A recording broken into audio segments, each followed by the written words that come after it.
My Hero Academia has taken us on an incredible journey, filled with epic battles, heroic sacrifices, and yes, heartbreaking losses.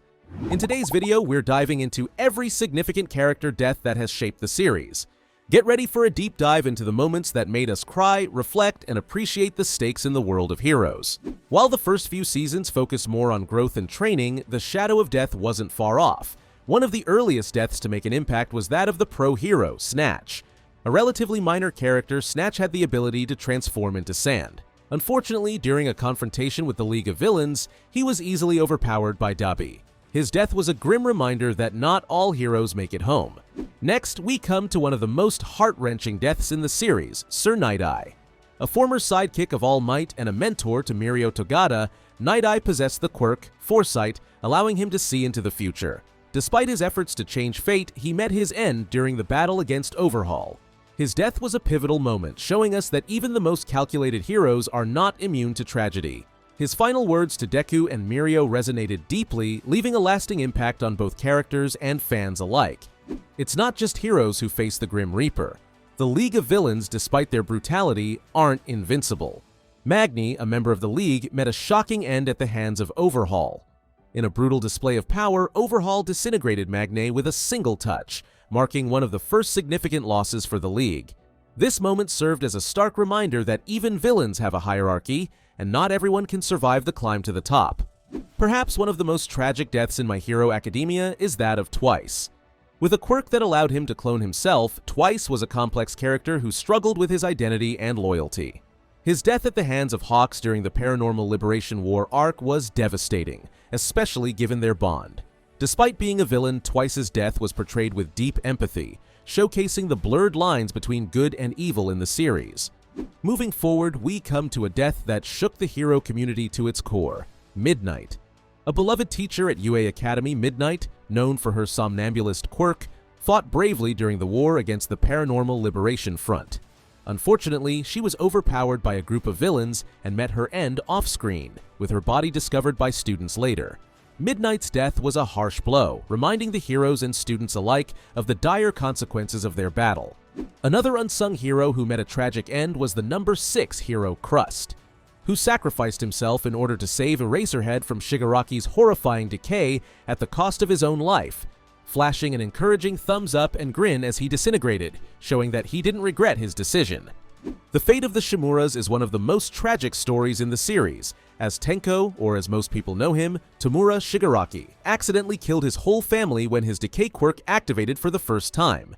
At first, Tomura expressed heavy remorse for accidentally killing his family upon losing control of his newfound quirk. The severed hands that Tomura wore all over himself were the only physical remnants of his dead loved ones, and he claimed that they made him feel simultaneously sick and calm. Despite his sadness, Tomura experienced a partial relish in his family's demise since he considered them responsible for letting him suffer at his father's will. In My Hero Academia, it's the heroes that always sacrifice themselves to save others, but this time it was the hero killer Stain who sacrificed himself to save the former number 1 hero, All Might. Stain joined the final war to aid All Might in his fight against All for One. Stain licked a bloodstain of All for One from some debris to activate his Blood Curdle quirk and paralyze the Demon Lord to create an opportunity for All Might to land an attack on him. However, All for One overcame his paralysis and proceeded to attack Stain, brutally crushing him into a building and stealing his quirk. Stain dies happy after being able to help his idol, demonstrated in the way he strikes a victory pose just like All Might do, encouraging him to live, knowing his hero will triumph over All for One. One of the most impactful deaths in the series was the death of Star and Stripe, America's number 1 hero. With her quirk, New Order, she was one of the most powerful heroes in the world. However, during her battle with Shigaraki, she made the ultimate sacrifice, choosing to rewrite her quirk to destroy itself and Shigaraki rather than let it fall into the villain's hands. Her death was not only a significant loss for the hero community, but also a turning point in the battle against the villains.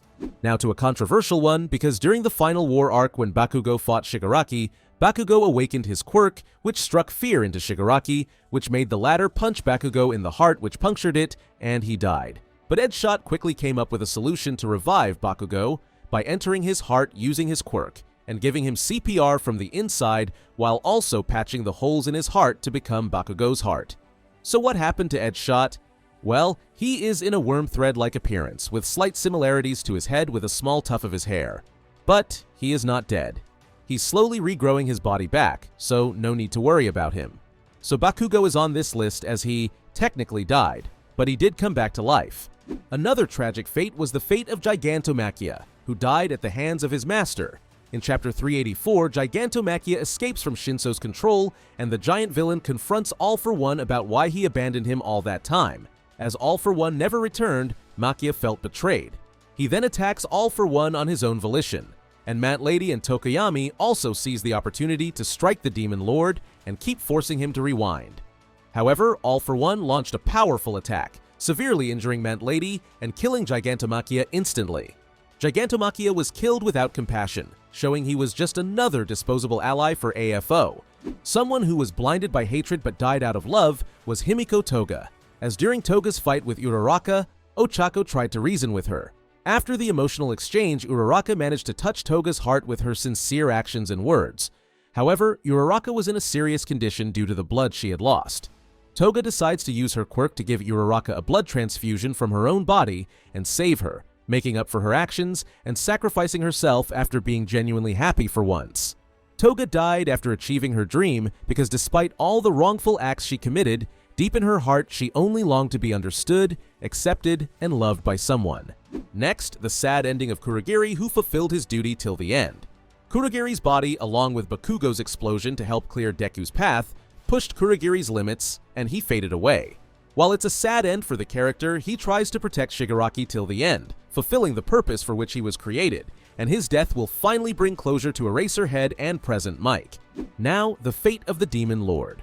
All For One's actual body died in his encounter with Bakugo, who, by reminding him of Kudo, the second One For All user who freed his brother Yoichi, led All For One to be blinded by his emotions.